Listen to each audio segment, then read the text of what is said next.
Hello and welcome to another episode of Space Update. Today we're chatting with Jorgen and the Boost Program over at the European Space Agency. Recently, Orbex and Skyrora here in the UK have been awarded €10.54 million for the further research and development in their launch vehicles, thanks to this fantastic support program.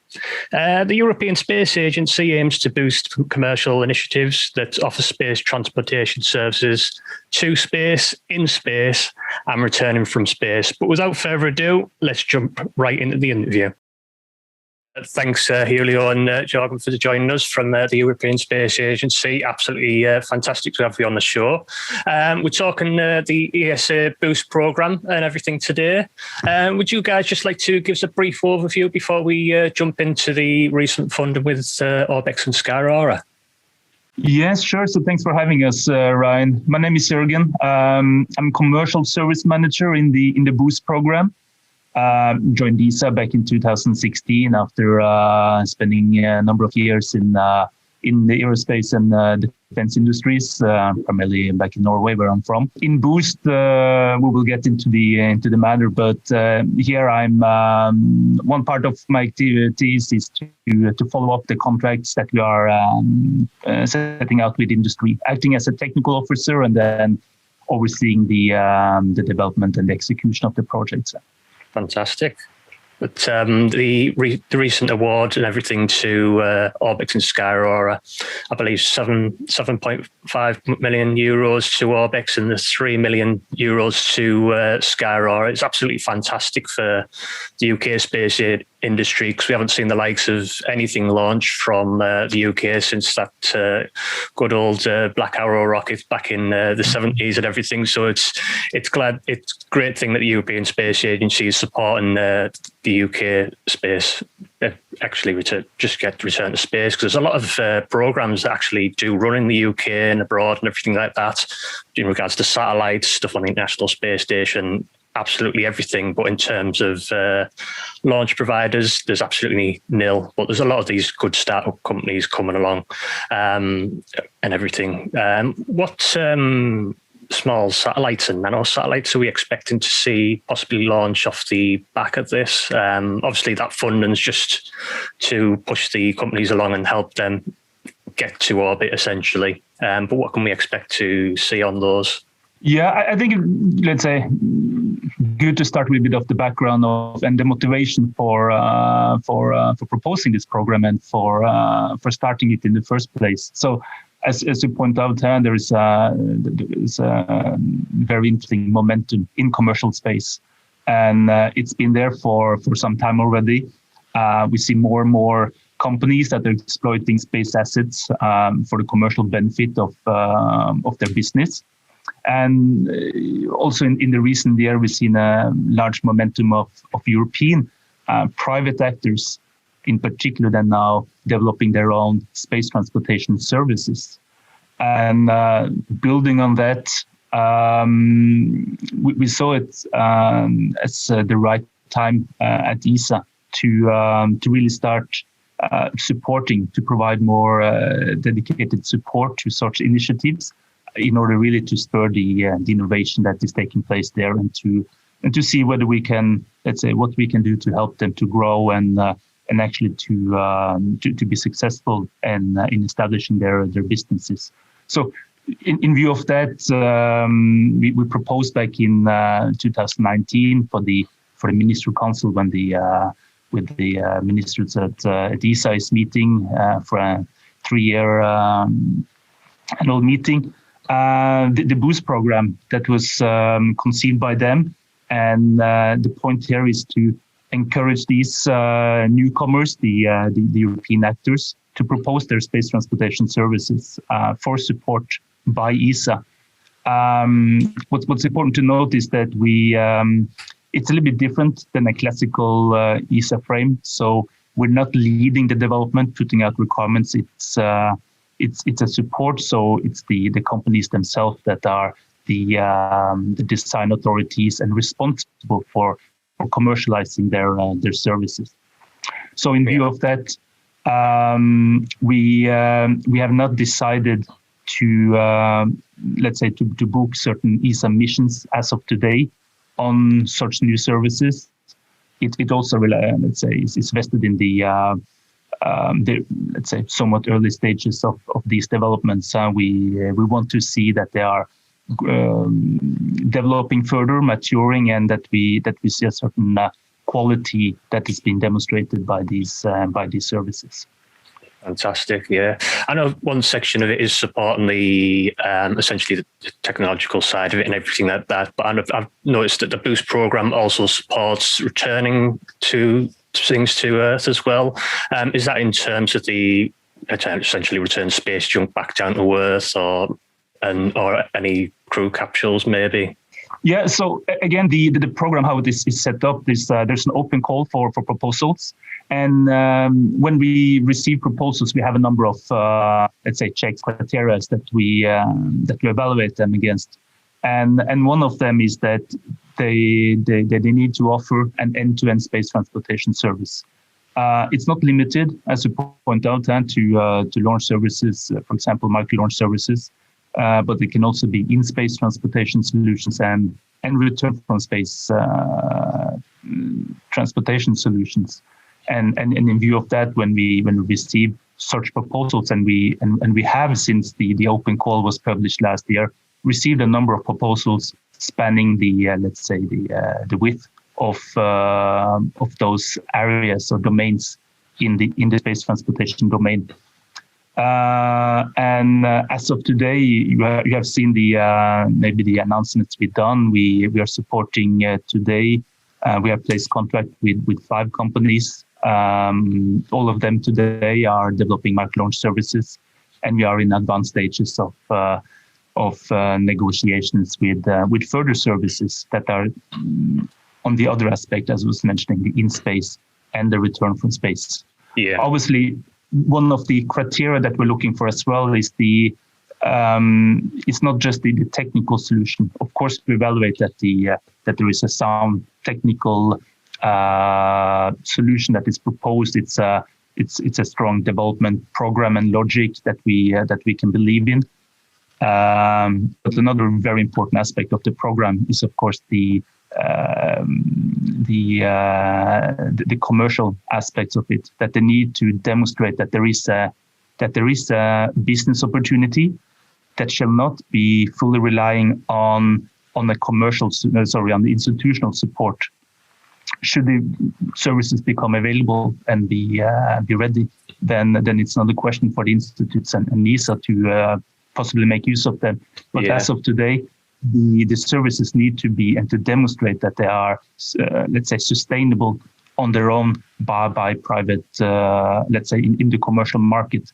And in view of that, return from space, they will have to, likewise with the opportunities that are, let's say, for my launches to launch small payloads, it's to find those market niches that would require such and would be willing to pay for such services. In terms of the companies under Boost, how many businesses or space companies, if you like, are you supporting in total? I know we've got Orbex, Skyrora, you've got various ones in Germany that you're supporting, and right across Europe and everything. But in total, how many programs, if you like, or just separate agencies are you supporting in total, within reason?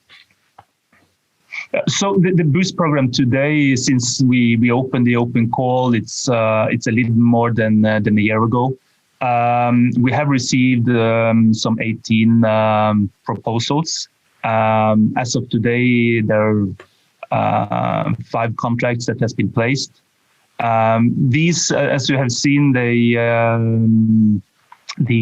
main business of those companies resides in the UK, where we have Orbex and Skyrora that you mentioned, and we have 3 companies that have their main business in Germany. So that's High Impulse, ESA Aerospace, and the Rocket Factory Augsburg.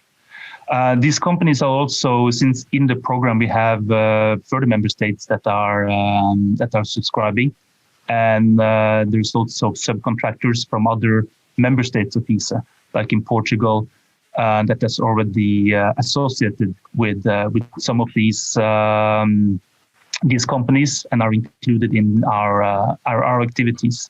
And we also foresee more to come quite shortly. And just keeping on the topic of just Orbex and Skyrora with that funding and everything like that, although they've got the contract recently for that funding and everything to continue their research development and everything else associated with that, would there be opportunities in the future in 5 to 10 years' time for them to come back and say, here's another proposal for XYZ, can we have some more funding for this? Yeah, for sure. The program itself, it's ongoing, and it's okay. It's up to the member states of ESA to decide how it proceeds into the future. But as I said, we have an open call. We are continuing to bring on board new companies with the initial funding. Now, of course, we hope that is part of the motivation for doing that co-funding. Let's say what we offer the companies is, on one end, it's co-funding, which helps them to cover part of their development costs. It's also access to ESA experts to help them in their development, and we also want to help them to have access to ESA, let's say, own tools and facilities that might also be useful for them to help their developments. So with this co-funding and involvement of ESA, what we hope to see is that the companies are able also to capitalize on this and benefit when they are seeking risk capital, to raise private capital for the benefit of their service projects. And I hope that we have already started to see some evidence of that, but that would be very important for us, that the companies, as they're private-led, they're there to commercialize. This is their responsibility, that they're able to benefit from the ESA support in order to raise capital. We see and clearly there's an influx of private capital in space, and if these companies are successful there, are able to grow their let's say, basically in the end to bring services to the market. The way that ESA can continue to support them, this is to be seen. But we're only at the start of the sprint now, huh? So this is to be seen. Yeah, and it's fantastic that there'll be that continuous, basically within reason, like an open door policy that can come back, and there's that continued support from the European Space Agency and everything. We've seen the likes of Orbex and Skyrora very much encompassing their systems around biofuels and everything else, going off in a slightly different direction to some companies and everything like that. I know it's a little bit off topic, but we've seen the likes of the European Space Agency with Ariane Space and everything develop the THEMIS rocket, which will be your reusable system, if you like, but obviously a few more years away. But what are your thoughts on that, using all the green and biofuels and everything like that, when a lot of companies are pushing more towards the methane and liquid oxygen, if you like, or LOX? There's a lot of aspects to your questions, a lot of elements there. Let's say, starting with the companies themselves, Orbex, Skyrora, indeed, you highlight that they have selected a combination of green propellants. Again, the choice of that's for the companies really to give you the good background on, but it's a mix there. Yeah? It's chosen by them for the requirements that they have. It's for the performance that they need to achieve in a combination with the development effort in order to develop their propulsion systems, and then the environmental requirements that they have. And I think also an aspect of it is the specific competencies and heritage that such companies are, let's say, maybe already having through their employees, or let's say that they might be benefiting on what's already existing. Just to be clear, so Skyrora is as storable propellant solution with the EcoScene, which is an kerosene equivalent, together with high test peroxide. It's while Orbex indeed has chosen a biopropane combined with LOX.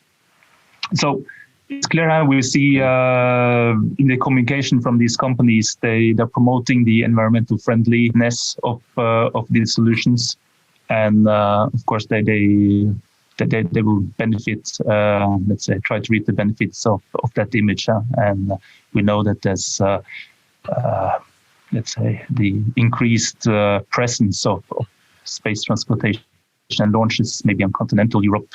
These issues are coming closer to us. The other part of your question was on the LOX methane, and sure, here there is also other considerations why, for example, ESA has why we have this solution in, for example, for the THEMIS.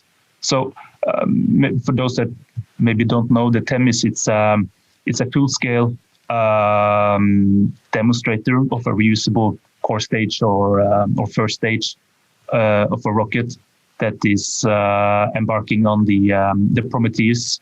It's an ultra low-cost engine that is in development, led by ESA, which is indeed using LOX methane. Here it brings a number of benefits for such a solution in the perspective of the future evolutions of the Ariane launch system. It's better suited for reusability. It's a softer cryogenic than LOX and liquid hydrogen that is used today. We're doing the test hop on that in the next year or two. I noticed on some of the plans and everything like that. I've recently seen on social media using you've been shipping one of the test tanks to one of the test stands and stuff like that in preparation for that and everything. So I could see that the THEMIS program pretty much swiftly moving along to begin testing all that system that you've just mentioned there. But yeah, the THEMIS project and everything, we've got seen the test tank and everything on there and everything, all pretty much ready to go and begin the first stage of the testing, if you like, and pushing towards that test top next year in 2022, 23. Yeah, correct. So it's an incremental, stepwise development philosophy that is followed there. So it's starting ground testing, then doing hop testing, as I said, end of 22. That will be utilizing one of these Prometheus engines that we were mentioning, and then going beyond that for a loop test that will go further up, which includes further engines, and eventually to do a flight which is simulating the full envelope of that let's say that first stage or core stage would have in a real application. Further than to LOX methane, and surely there's maybe not in that application, but by others, other interests. It's much denser than hydrogen, as I said, softer cryogenic, and you can also extract it when you do exploration missions to Mars, for example. So that's also a driver for some applications for the choice of that propellant combination. Fantastic, and we'll probably talk about more of that with you guys later on when we hopefully discuss some of the rockets and everything like that. But absolutely fantastic for joining us, Jorgen, and Julio in the background there. Thanks for joining us, guys. Would you like to tell everyone where they can find the European Space Agency? Self-explanatory, but where can people find you, Jorgen or Julio, if you're on social media or anything like that? Yes. Well, ESA, ESA.int. If you want to be more specific on the projects that we talked, for instance, Boost, that Jorgen just explained. Yeah. On Twitter, people can go to @ESA_STS. That maybe you can add it in the show notes. Yeah, definitely. And otherwise, on the ESA portal, esa.int/STS. Again. Yeah, no problem. And the Boost program's up on the website there and everything if anyone wants to read more into it. So connect with us, anyone that and Julio gave you the addresses. And for sure, be looking out for more announcements that will come for us. And also to add, for those that have a project that they're working on, don't hesitate to be in contact to discuss more technical details. Hey guys, hope you enjoyed this week's episode. If you want to learn more about the Boost program and the European Space Agency, head over to ESA Loads of stuff up there, careers, information and everything. As always, a big thank you to our Patreon supporters out there, Total Space Network. If you would like to become a Patreon member, head over to patreon.com/Total Space. Thanks for joining us on this week's episode, and I'll see you soon.